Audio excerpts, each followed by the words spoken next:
fun begins. Hearts are broken, bad guy wins. Sit and listen, all the cutting up is easy, and it isn't for the queasy or the weak of heart. Well, you had better start the home while there's still time.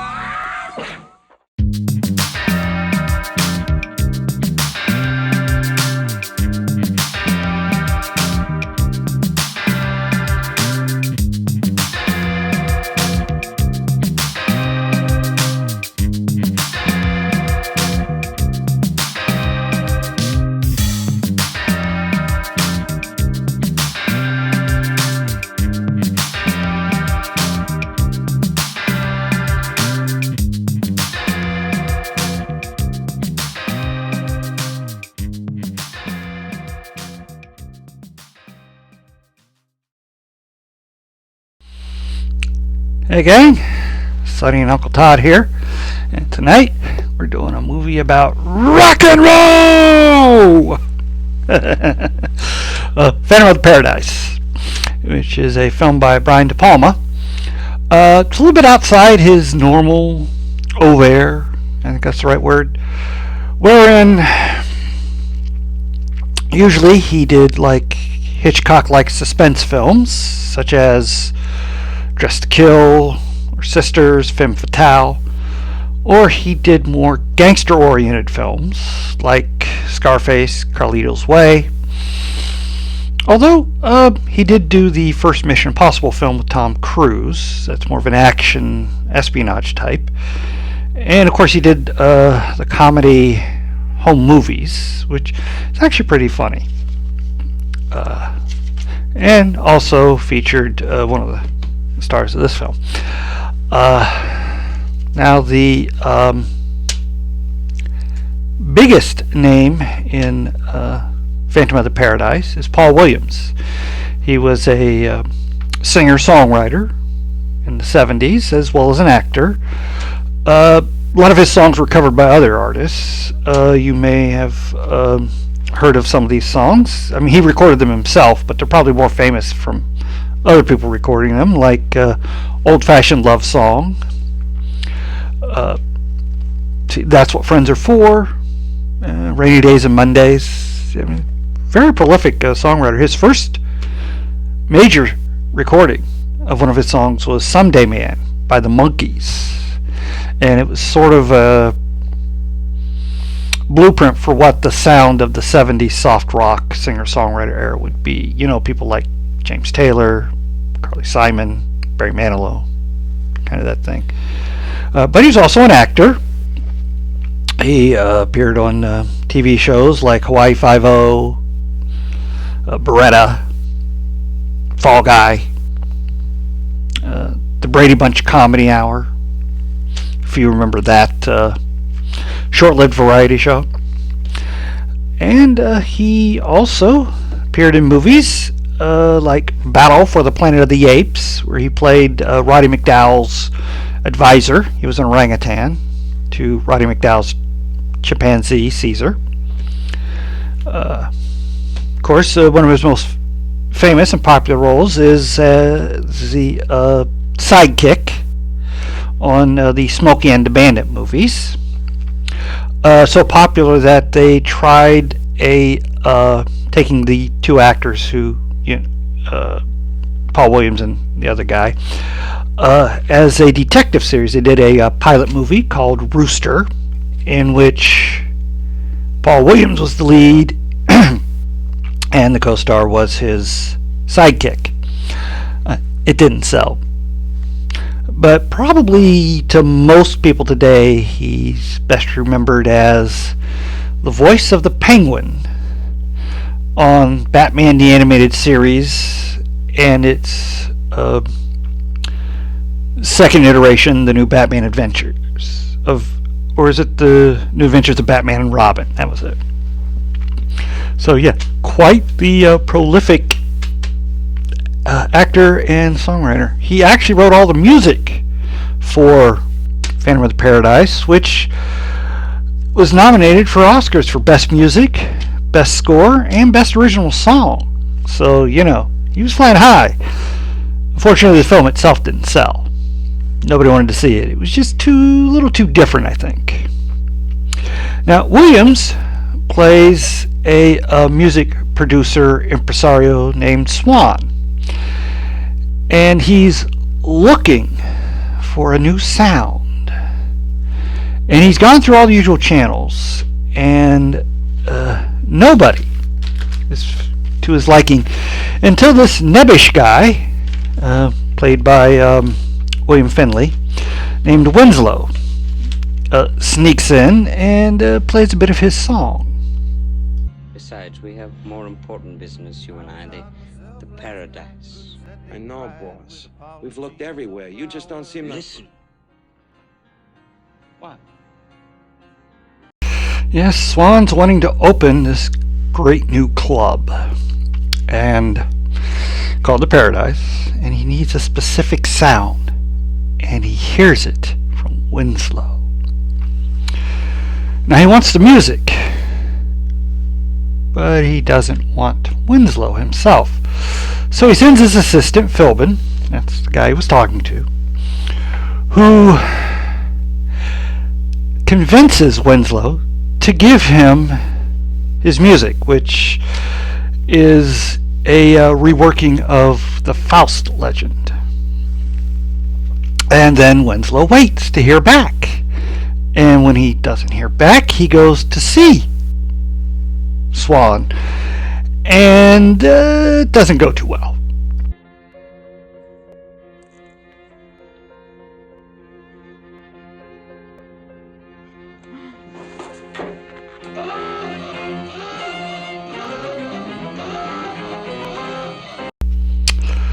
Well, not discouraged, Winslow waits outside until he sees Swan's limo leave, and then he commandeers a taxi and follows him to Swan's estate, where he sneaks in and hears a woman, a very beautiful woman, singing one of his pieces of music. So he goes to talk to her. He's opening the Paradise with my cantata? Yes, isn't that great? Gee, I wish he'd told me. He's just auditioning girls for a backup chorus. But you're really a fine singer. You shouldn't waste your time singing in a chorus. That is, of course, William Finley playing Winslow. I think I mentioned that earlier. Of course, he worked with De Palma in smaller capacities, off and on, having appeared in The Fury and Dressed to Kill. He's also worked with some other great filmmakers, such as, well, let me see here. Oh, yeah, he was also in Sisters with De Palma. Oh, Tobe Hooper is the only other major genre director he worked with, because he was in Eaten Alive and The Funhouse. And one of my favorites is when he played one of the doctors who brings a mentally psychotic killer back to life and made him invulnerable in the Chuck Norris actioner Silent Rage. And of course, the young lady he's talking to is Jessica Harper, another prolific actress. Most people from this film went on to bigger things, a lot of things. She was also in Dario Argento's Suspiria, and she was in the follow-up to Rocky Horror, Shock Treatment, in which she again sang songs like she does in this one. She did 2 Woody Allen movies, Love and Death and Stardust Memories, as well as Steve Martin's first attempt at drama, Pennies from Heaven. And she was also in one of my favorite comedies about 50s live TV with Peter O'Toole, My Favorite Year. Well, anyways, Winslow, finding that he can't get in unless it's with, because he's only seeing women, he goes in drag. But it turns out Swan isn't really auditioning women for singing. And we get what today is one of the most embarrassingly cringy lines very politically incorrect. So you've been warned.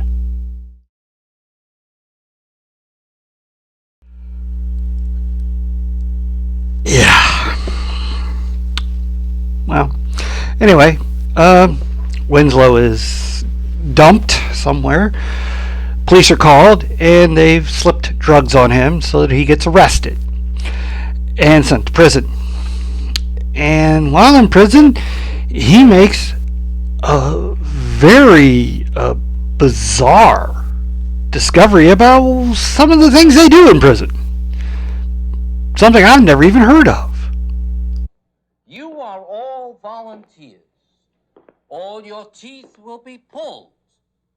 Teeth are a source of infection, and it pays to be on the safe side. Sir? They're going to pull everyone's teeth.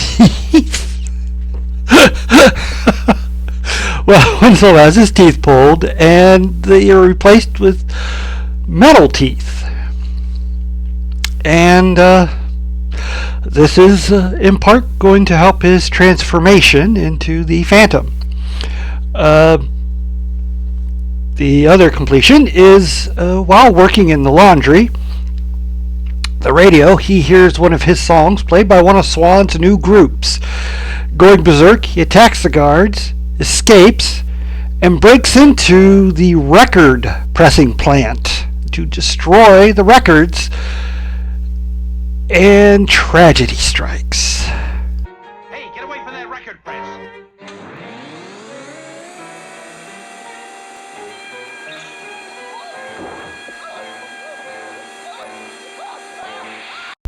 Ooh, poor guy. Well, with his face ruined, he stumbles out and makes his way to the Paradise, where he breaks in, steals a costume, and hides. Whereupon, he plots his first stage of revenge by attacking Swan's new band.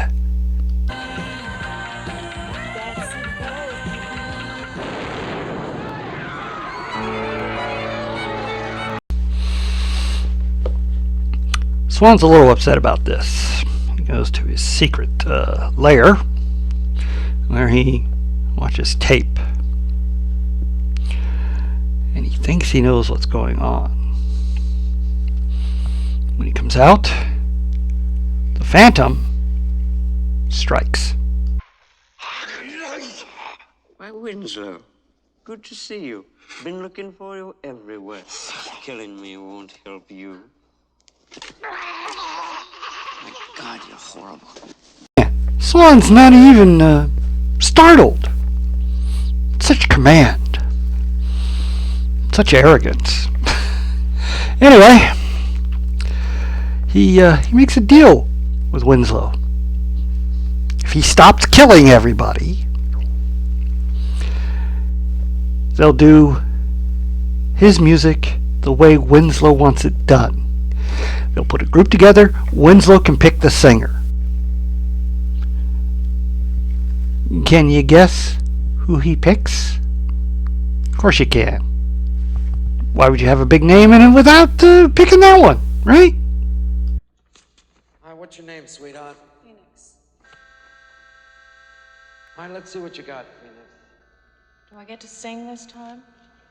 And sing she does, given a rockin' tune, and of course Swan agrees to sign her. Now we've got to do some work with Winslow. He still has to complete his Faust work. So, using his electrical wizardry, Swan gives him a means of talking. And then they have to sign a contract, of course.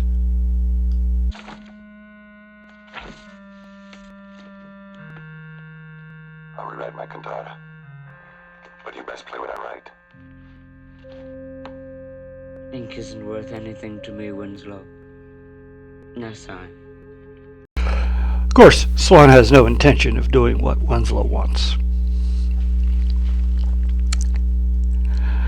Phoenix is not going to be the one singing his Faustian compositions, while Winslow slaves away, completing the cantata, I think he calls it.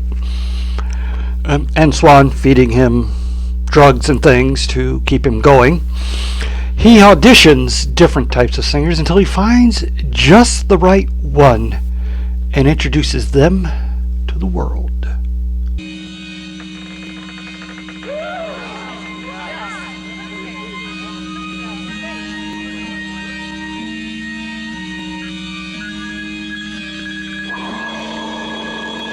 Yes, it's Alice Cooper. Beef. Played by Garrett Graham, a very prolific character actor. He appeared on many shows like Harry O, Starsky and Hutch, Laverne and Shirley, Miami Vice, Dallas. He also made quite a few movies. He was in Beware of the Blob, which was a sequel to the 50s film, directed by J.R. Ewing himself, Larry Hagman. He was also in Demon Seed, which is a really good sci-fi AI horror film, as well as the comedies Used Cars, Chud 2, in which he played the title character Bud. Chud 2's title is Chud 2, Bud the Chud. And he was a series regular on a very short-lived sci-fi show, Now and Again, in which an insurance salesman gets killed in an accident and his brain is placed in a synthetic body to do missions for the U.S. government. And Garrett Graham played a friend from before the accident who is trying to help his wife and child through this time. Yeah. And keeping with the cringe, they highlight Graham's, or I should say Beef's, real personality during rehearsal. Doesn't that kind of change the whole thing? You heard what he said. Make it yours. As long as it sounds good, nobody's going to care what it's about. Is that so? Nobody cares what anything's about. Is that right? Who the hell listens to lyrics anyway? Dry up, Tubbo. Yeah, when not playing the shock rocker, he's a little more effeminate. Yes, that age-old joke that was so prevalent in the 70s of having someone act all tough and then act sort of mincing when they're not being watched. Boy, this movie just does not work for today, does it? Anyway, Winslow completes his cantata and passes out exhausted. Swan takes it and has Winslow bricked up in his little, conservatory. But Winslow is able to hear what's going on outside, and he hears that not only is Phoenix not singing his music, she's a backup singer for Beef's band. Well, being bricked up isn't going to stop him, and he smashes a hole through it off camera and confronts Beef in his dressing room. Never sing my music again. Not here, not anywhere. Do you understand? Never again. My music is for Phoenix. Only she can sing it. Anyone else that tries, dies. Beef tries to make a run for it, but Philbin spots him, forces him back inside where he's forced to go on stage. And, well, the Phantom is a man who keeps his promises.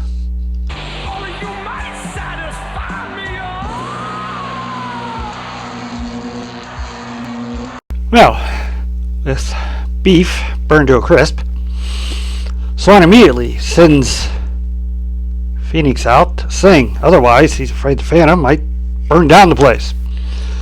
And Phoenix sings, and she's a hit. So, back in the dressing room, Swan makes plans for her. She's going to be a huge star. She's come with him, getting his limo after she's done changing. As she heads to the limo, Winslow reveals himself to her, and we get that famous Phantom unmasking. Who are you? Why do you wear that mask? Because Swan's taken my voice, my music, and given me this. And now he wants you, but you're all I have left. Well, unlike in Phantom of the Opera, he does not take her down into the basement with him. She gets away, thinking he's crazy. Gets into the limo. They're taking to Swan's estate. Winslow follows and sees Phoenix and Swan make love. And Swan sees him watching. In utter despair, Winslow does the only thing he can think of.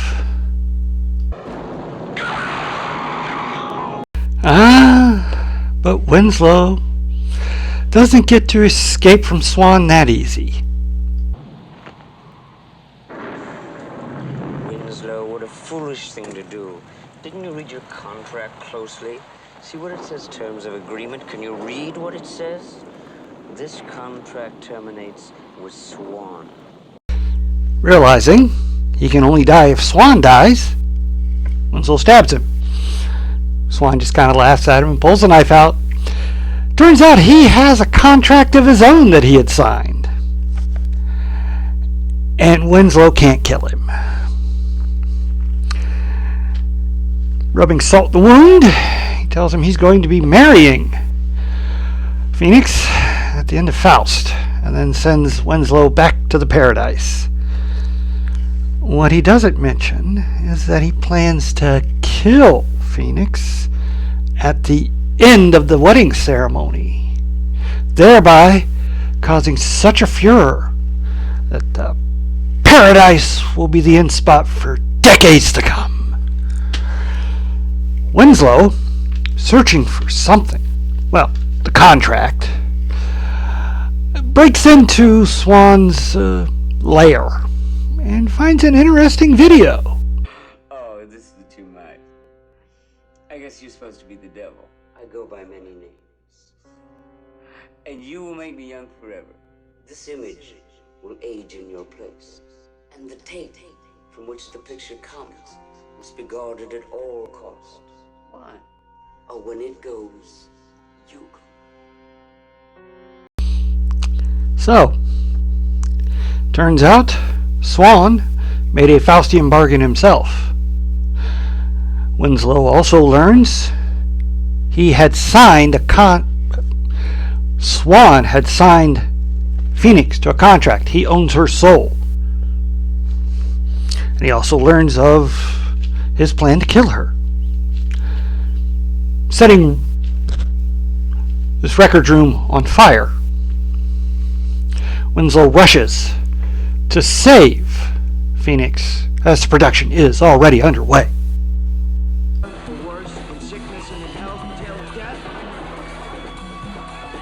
That was a close one. But Minister got hit instead. Panic ensues. And as the Phantom swings down to the stage, the fire has reached Swan's contract.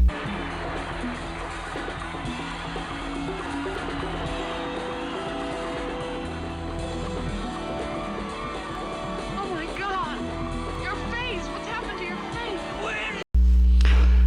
Realizing what Winslow has discovered, in his last moments, as his face is deteriorating, he decides to strangle Phoenix so that no one else will ever hear her because she signed her voice to him. Winslow has one last act to perform.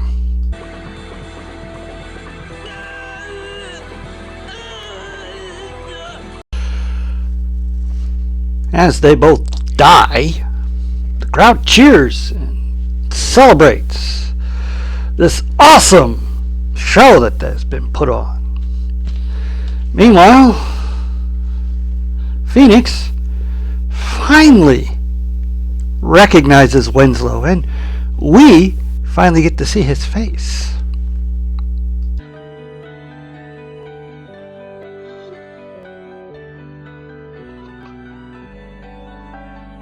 Winslow.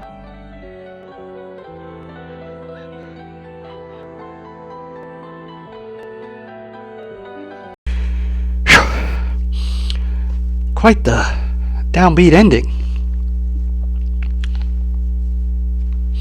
You know, much like The Truman Show, this kind of presages the kind of reality entertainment that we have nowadays, where the worse it is, the more people enjoy it. How prophetic of Mr. De Palma. A lot of things I like about this film. Skipping over the couple of questionable things that I highlighted because it was the 70s, and that's just you have to understand that. Different time, a less woke time, as it were. And one of the interesting aspects I liked about it is that there's different bands that perform throughout the film, and as you watch it, it's almost like a little mini history lesson of rock and roll. Because in the opening you have like a 50s style band playing, and then you have like a 60s Beach Boys style playing. That's where the Phantom blows up the guy in the car. And then you have more of late 60s kind of rock. And then you have like what was happening at that time. Like Beef, obviously inspired by Alice Cooper. And again, predicts bands like Kiss, Slayer, Gwar. Not Slayer, Slipknot, and Gwar. Those kind of shock rockers, and of course, with Paul Williams, you get that singer-songwriter vibe, and he sings the big release. I don't know if it was a hit or not, but big release of his at that time, "The Hell of It," which is not a bad song. And Paul Williams, what a performance! He steals the movie. As much as the Phantom is creepy and cool looking, Williams blows everyone off the stage. He doesn't even have to talk. Like, check this out when he's in his satanic regalia. Doesn't even have to talk, and he's just awesome. So menacing. I think part of it is just that confidence, and he just oozes menace. And which is amazing considering he's like, what, 5'4"? I mean, not a very, very large man, but he carries this off. He's probably one of the best, I don't know if he's actually the devil, but one of the best interpretations of that kind of evil. He's very charming and persuasive, and just that edge of nastiness. William Finley's pretty good, although by about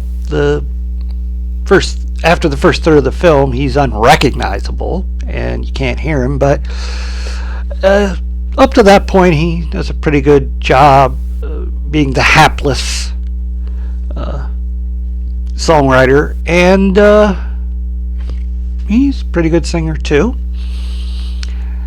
And he does a lot with his body as the Phantom that really helps sell the character. And of course, Jessica Harper, wow, great singer, great actress. Not given a lot to do here, but she does get to sing some songs, and that's always a treat. And of course, Garrett Graham, his effeminate posturing aside, is pretty funny as Meat, as he spoofs a lot of like Alice Cooper and a lot of that kind of stuff, heavy metal ish, and he's pretty funny when he runs away and Philbin grabs him and he's like, "No, there's a phantom. I'm not going back. No, no, no." Just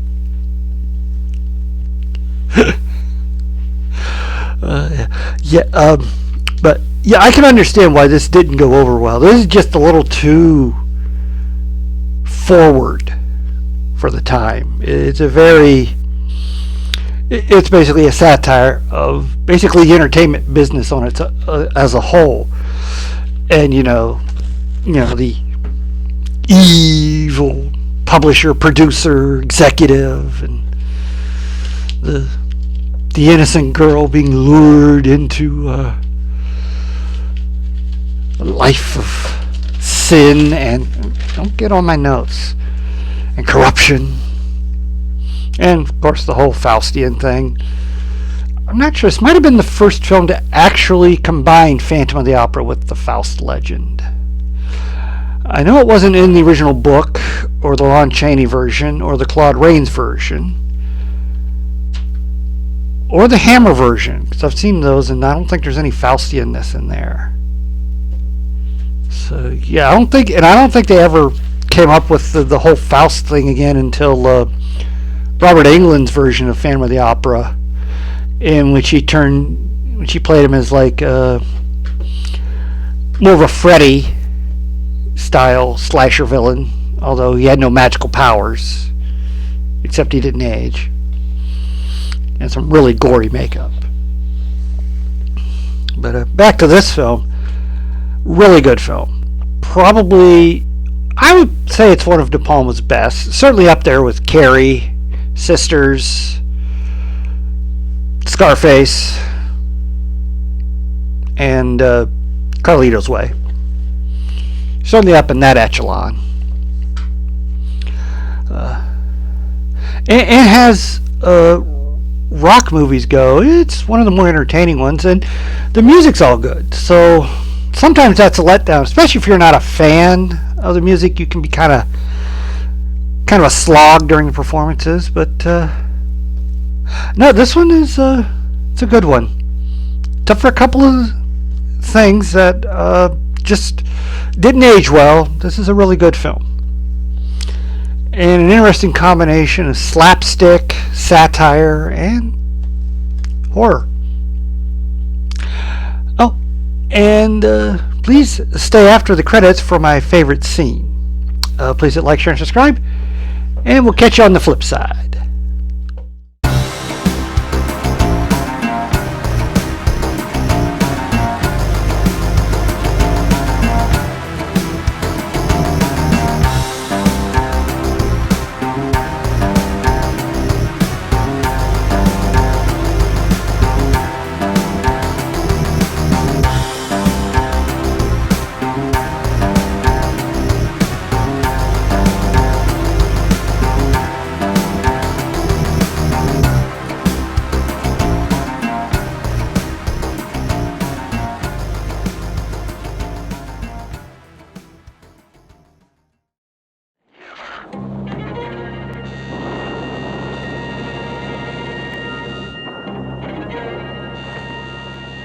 I'm under contract too.